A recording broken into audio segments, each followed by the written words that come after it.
And I understand you're here with the testimony of Assistant Executive Director Alvagot? Yes, yes. Good afternoon, Mr. Chair. My name is Nicole Morgan, and I am the NPDES Program Manager for the Central Valley Regional Water Quality Control Board. Today, I'm presenting on behalf of Andrew Altavold, Assistant Executive Officer for the Central Valley Regional Board. And if you do have any questions, I am very happy to take those back to Mr. Altavold for an official response. So first, I'd like to provide just a quick overview of the Central Valley Water Board, just to give some context to my presentation today. We are one of 9 of the Regional Water Quality Control Boards under the State Water Resources Control Board. The regional water boards are semi-autonomous, and our boundaries are based on watershed, and our water quality requirements are based on the unique differences in climate, topography, geology, and hydrology. The Central Valley Water Board's boundaries extend as far as north as Modoc County and as far south as Kern County. When we are considering the impacts of climate change, we're looking at several things, including drought, wildfires, water conservation, sea level rise and salinity, increase in water temperatures, increase in sedimentation, changes in stream flows, changes in rainfall patterns. To date, there is limited data and modeling available on the impacts of climate change and on water quality. While we have seen some of the impacts over the last couple of years from the drought and water conservation, we do not have much data on the long-term impacts. Some of the predicted impacts from climate change that will impact water quality include sea level rise, increase in water temperature, increase in sedimentation, and changes in stream flow due to changes in rainfall patterns. Sea level rise and storm surge impacts on the Delta are both predicted to occur. Both of these will have direct impacts on water quality and important infrastructure like wastewater treatment facilities. If storms become more intense and shorter in duration, this may result in increased flows into wastewater treatment plants and stormwater facilities. Some of the water quality facilities in the Central Valley are aging and are currently primarily designed based on historical data and have used this historical data to predict the future design needs. Only recently have facilities began to consider more the future impacts of climate change in their designs. The potential continued increase in water temperatures is also a concern for water quality in the Central Valley. This increase may have impacts on aquatic life and therefore may potentially lead to changes in dissolved oxygen and therefore impacting water quality. In addition, a decrease in water temperature during storm surges may also impact some of the facilities and agencies that we regulate. Many of these facilities and agencies have temperature restrictions within their permits that they must comply with, and a change in temperature may also impact how the facility is operated in order to comply with our permits.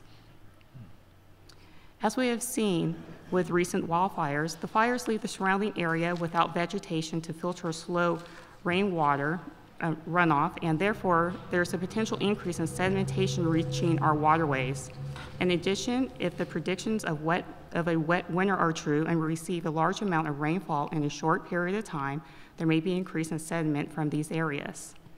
Central Valley Water Board staff will be working with other state agencies to help with management practices related to the fire areas and the potential water quality concerns with these areas. An additional impact as suspected is changes in stream flow. Both an increase and decrease is suspected. In periods of drought, as we are in now, many streams are seeing a decrease in flows. This translates to potential increases in water temperature and potentially how we regulate water quality facilities in the Central Valley. In addition, some facilities are not able to discharge under their permits when stream flows are low. Therefore, these facilities, we need to take a look how the decreased flows will impact how they operate their facilities. Currently, staff from the Central Valley Water Board are participating in a work group with the other regional water boards and the State Water Board. The work group is developing a list of statewide climate change water quality efforts and are working on a standardized format for climate change work planning throughout the regions. The Central Valley Water Board held an all-day workshop on March 12th of this year at the Cal EPA building in Sacramento.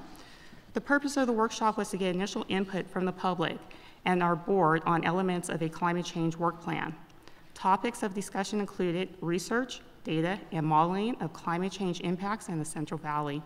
Impacts included temperature changes, less average runoff, changes in extreme drought and flood conditions, and changes in crop production. There was also a significant discussion of data and modeling needs, including the fact that models need to be configured every 10 years or so and incorporate the most recent data. How models should be related to policy decisions and how decision makers react to uncertainty. Also discussed was data management needs, including the state's role in managing data and ensuring consistency. Another topic was an overview of the state and regional efforts to address climate change. The discussion included information on the efforts of the Department of Water Resources, the State Board's Division of Water Rights, Division of Water Quality, and the Division of Financial Assistance, and the efforts of other regional water boards. In addition, the panel discussed climate change impacts on those we permit and the residents of the Central Valley. The discussion included the efforts related to agriculture, including work on on-farm groundwater recharge, dairy digesters, and the Healthy Soils Initiative. We also discussed how publicly owned wastewater treatment facilities are focused on things such as water recycling, utilization of biosolids, and capturing and using methane gas. Environmental justice advocates stressed that vulnerable communities would be most impacted by climate change and that water quality is diminishing. Also, that water supplies are becoming less reliable. All of the panelists stressed the need for interagency collaboration to address climate change. The workshop ended with a discussion of potential strategies for addressing water quality and climate change. Specific topics that the Central Valley Water Board wants to address in the work plan include short-term solutions, including changes on how we permit facilities, and a discussion on where flexibilities exist and do not exist when permitting a facility, and taking climate change into account. In addition, an understanding of the data that needs to be collected for us to assess the impacts and trends associated with climate change when permitting facilities. Midterm solutions include water quality modeling related to climate change as part of a statewide effort, the incorporation of climate change into statewide efforts on anti-degradation policies, and CV-SALTs, which is the Central Valley Salinity Alternatives for Long-Term Sustainability effort, which will be incorporating climate change into its planning efforts. Long-term solutions include incorporating climate change into our basin plans. The basin plans are required by the Clean Water Act and include water quality standards consisting of designated uses of our surface waters and the associated water quality criteria. Our current efforts include prioritizing the permitting of water recycling projects, addressing the impacts of water conservation through amending permits when trends have been established. Some of our facilities have started to see a change in the concentration of what is coming into their facilities, thus impacting how they can comply with their permits. Staff are also working with CAL FIRE to develop management practices for the fire areas. In addition, we are working on a climate change work plan, and we'll be providing an update to our board in December of this year. Mm-hmm.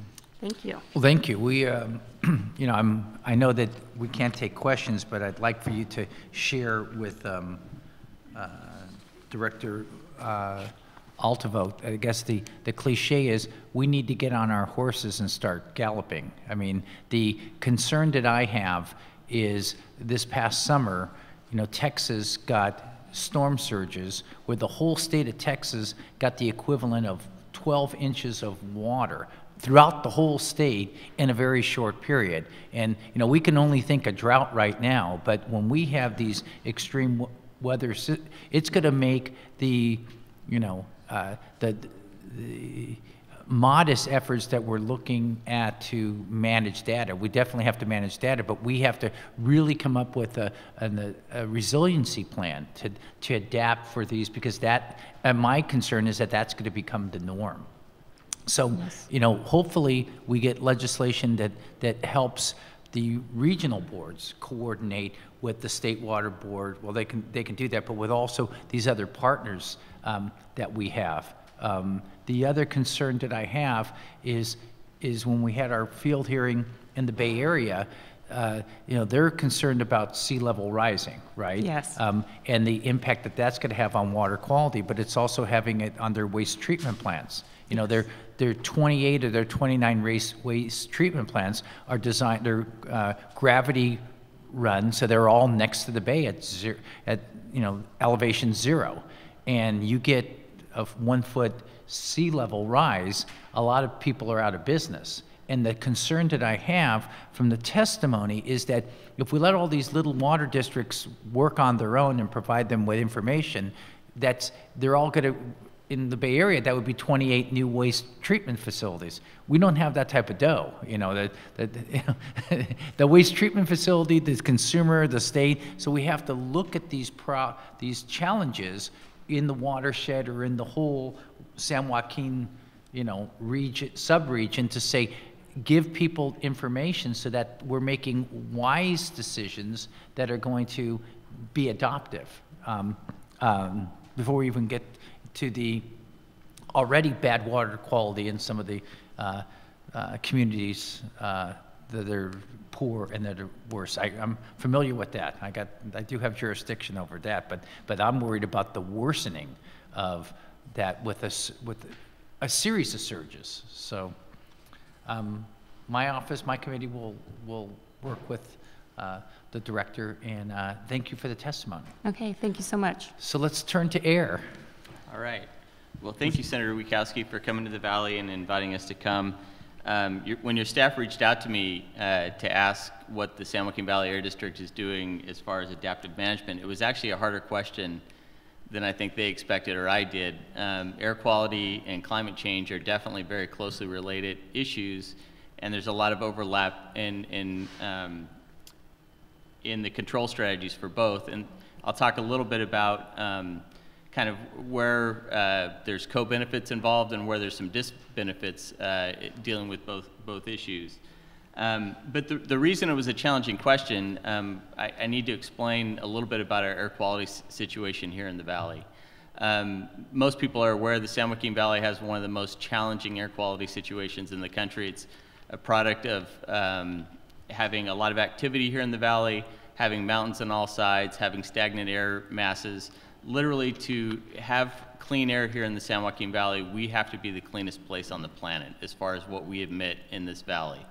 There's a couple charts I provided. One of them, the first one, shows progress to date.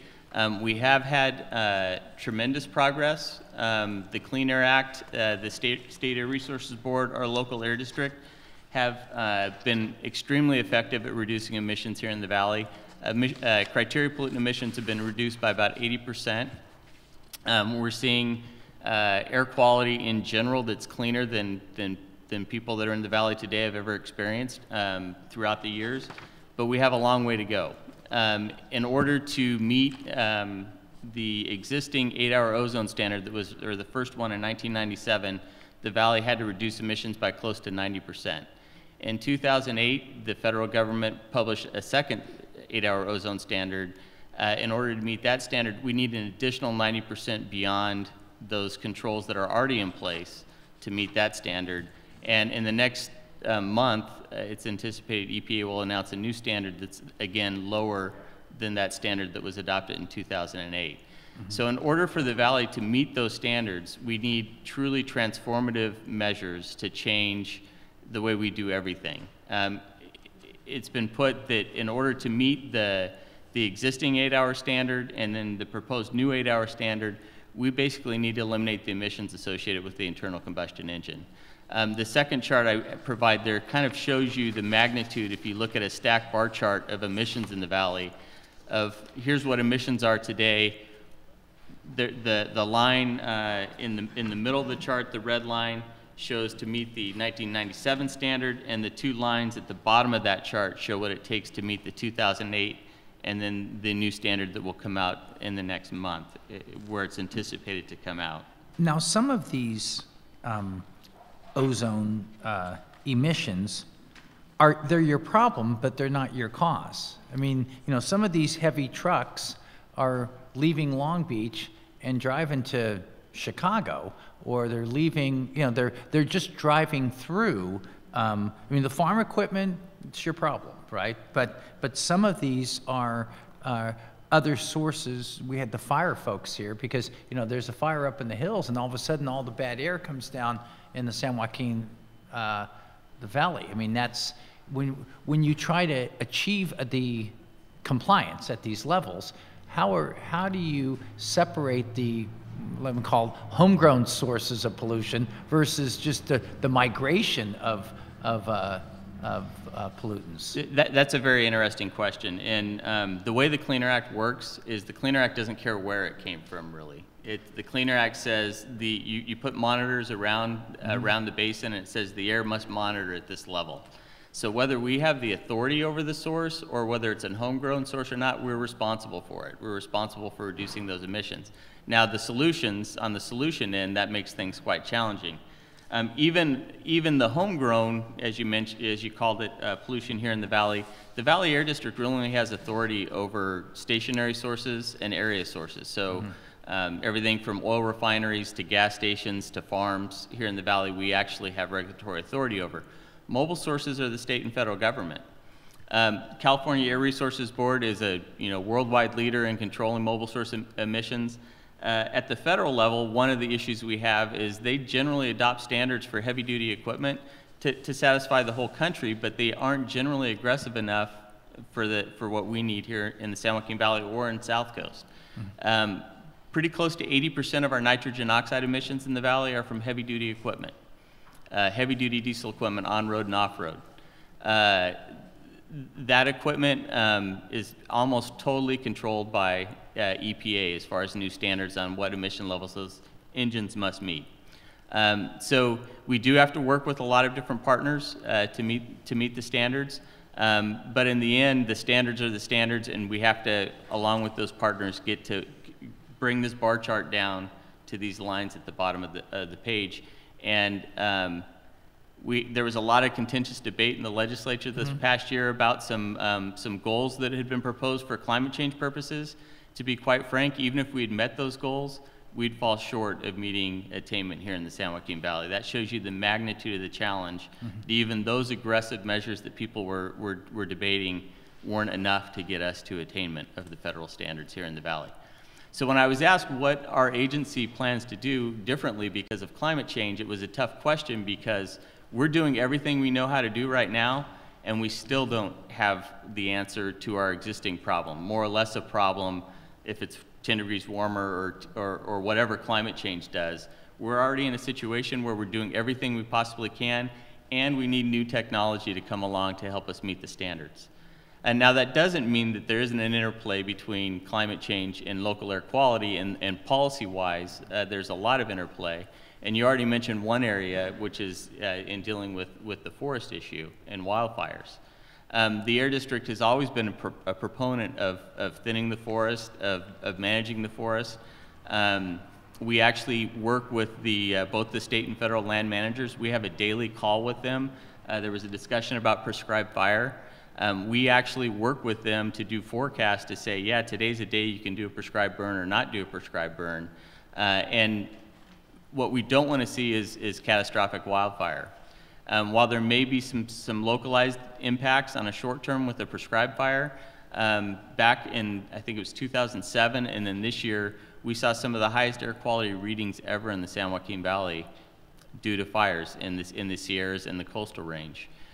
We had weekends where, high school, I mean, there's all the health impacts that are obviously there, but high school athletics are closed, kids are kept indoors during school. The valley basically gets fumigated by these large fire events. So we're a big proponent of more resources to thin the forest through mechanical treatment or otherwise. We work with the land managers to make sure that they can do prescribed burns in a method to not impact public health here in the valley. The biomass industry is a huge issue for us. As was mentioned, it was an industry that was started in the 1980s. Policy has moved along, and the policy now doesn't fit that industry. Solar and wind receive subsidies. They've kind of set the price for renewables. The large utilities have bought a lot of solar and wind. They put out power in the middle of the day, And now they need plants at night. that can turn on in the afternoon to serve the evening rush. Well, biomass plants don't really work that way. They're base load power. They turn them on, they run them. They can't compete on price with natural gas. They can't compete with solar and wind.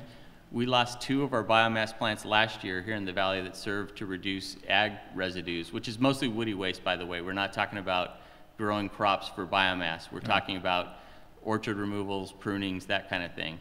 We have about 1 million bone-dried tons of wood waste that goes to biomass. We lost 2 of our plants last year, and a third, their contract is up at the end of this year. And they basically can't get a contract that will allow them to operate under existing energy policy. And was mentioned by CAL FIRE earlier, the prices that they're getting don't recognize those other benefits. We were able to eliminate 80% of the ag burning in the valley because we had a viable biomass industry and a place to take that material and dispose of it. There was a bill this past year that went through your committee and was passed on to try to get some resources for them. It didn't, in the end, make it through the appropriations process. But I think we need to look at energy policy and say, yeah, we want to get energy at the least cost, but there are some of these other plants that are important for other societal reasons that we need to make sure that can remain viable. Yeah, because if you didn't burn it, then it would just rot, and then you have that carbon release. Yeah, and everything else that goes on with that process. And basically with ag, in the forest, you have material that builds up and you have the catastrophic wildfires. With ag, they need to get that material out of the field so they can replant. So they can't just leave it there. They can't compost all of it. It's woody material that doesn't compost well. They some of them do some shredding and some reincorporation in the field, but not with the amount of material we're talking about. So it's either burn it, put it in piles and burn it, or haul it off to biomass, or find other alternatives. I'll be the first one to admit that those plants were built in the 1980s. We need resources to modernize, look at better ways to use it, cleaner ways to use it. But right now, they're definitely a cleaner alternative than pushing it into a pile and burning it in the field. So I'm very interested in how the regional agencies coordinate things, and you've created you painted the picture here that you could have the perfect storm created where Long Beach is flooded with cargo and all these trucks are coming off because they want to deliver Christmas stuff to the Midwest. You got a gigantic fire that's burning up on the hills. Whatever pollen needs to be floating around, that's on steroids. And then Mother Nature produces a wind that forces everything from the hills and from the coast into the San Joaquin.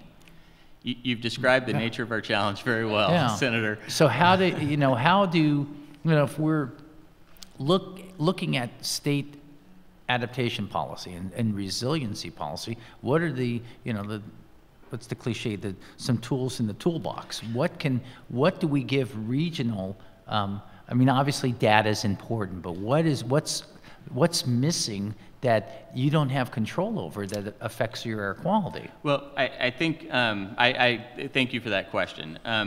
As far as tools in the toolbox, one of them is information and data, and one of the things I wanted to mention is, and this does have to do with adaptation, when we have a catastrophic wildfire and we start having major air quality impacts, we have developed tools to let the public know what they can do. We have a system called the RAN network, the Real-Time Air Advisory Network, that gives schools hour-by-hour information about air quality in their region. What used to happen is, if you projected that at any hour during the day you were going to have an exceedance of an air standard, they'd keep the kids in all day. And nobody wants that. We want kids to be active. We have obesity issues. We have other issues. So what we've been able to do now is provide a tool for schools where hour by hour they can see what air quality in their area is and make decisions about morning recess, lunch, afternoon recess, after school activities, and allow kids to be active. And when there's a wildfire, those are great tools to manage, make sure people aren't being exposed to harmful air quality, but also making sure that they can do as much of their normal activity as possible. So on the tools front, we are developing some very interesting tools to help the community deal with the situation. On the resources side, I think SB 535, we as an air district, we're huge supporters of 535. As climate change resources are spent, we think areas that are already disproportionately impacted by air quality, we supported both provisions of 535, the areas that are disproportionately impacted by pollution and have poverty and other issues. We think those resources should be prioritized for those areas. Also, the state, when they adopted the cap and trade program as part of their environmental work, there was a requirement called adaptive management, where those facilities that are buying cap and trade credits in lieu of making changes to their plants, we're foregoing some other co-benefits that would have occurred because that credit purchase was made. And so resources need to be spent to recognize that and reduce the pollution that would have otherwise occurred at that local plant in an area like the San Joaquin Valley. So, you know, you're making progress, you have this market mechanism, but you're also getting the reductions in the area where you potentially lost them. There's a couple of areas where we can be at odds with the state on climate change and local criteria pollutants, and we've long been worried as climate change gained momentum that people would forget about the criteria issues. Some of them, like with methane, just for an example, methane on farms, methane from landfills, it's a short-term climate pollutant. It's a big concern right now. Some of the proposed solutions from the state have been flare it, you know, burn it off, but that adds NOx. We're in an area we can't afford any more NOx. So flaring's not really an option we like. When you look at dairies, creating digester gas is a great renewable fuel. There's a couple ways it can be used. It can be used to produce electricity on the farm. It can be injected into the pipeline and as renewable natural gas. It can be used as a transportation fuel. All of those have different emission profiles. The latter two are our preferred alternatives. If you can produce renewable natural gas, and we have engines, ultra low NOx natural gas engines that are coming out here in the next year or two. If you can marry those two up, you get a win-win, air quality and climate reduction. Those are some areas we'd like to see more resources placed. With this to bring back the milkman deliveries? You know, Sure. no, just kidding. Just kidding. Actually, milk trucks are the first ones in line. We've done a couple demonstration projects of running milk, not Right. the local delivery, but large milk trucks on renewable natural gas produced on site at the dairies. And I think that's some of those things, you know, we just need to think it through and make sure that we aren't at odds and that we are providing co-benefits in both directions rather than disbenefits in one way or the other as we look at state policies. So, you know, the Air District is looking for innovative solutions. One of the things that you'll find out about the San Joaquin Valley is we've been willing to deal with some of those areas we don't have the authority. We have the highest DMV surcharges in the state on our vehicles to pay for emission reduction projects. We've been able to marry that with state and federal funds and private sector funds to generate over $1 billion in incentives to reduce emissions from mobile sources, which we can't directly control. We need the state to continue to partner, and we think with the cap and trade funds, that's an area that both Southern California, San Joaquin Valley need continued progress on that heavy duty equipment, and we think that should be a priority area for those resources. So with that, any other questions you have or things that you'd like me to address? No, I think I'm good. Yeah, thank you. All right.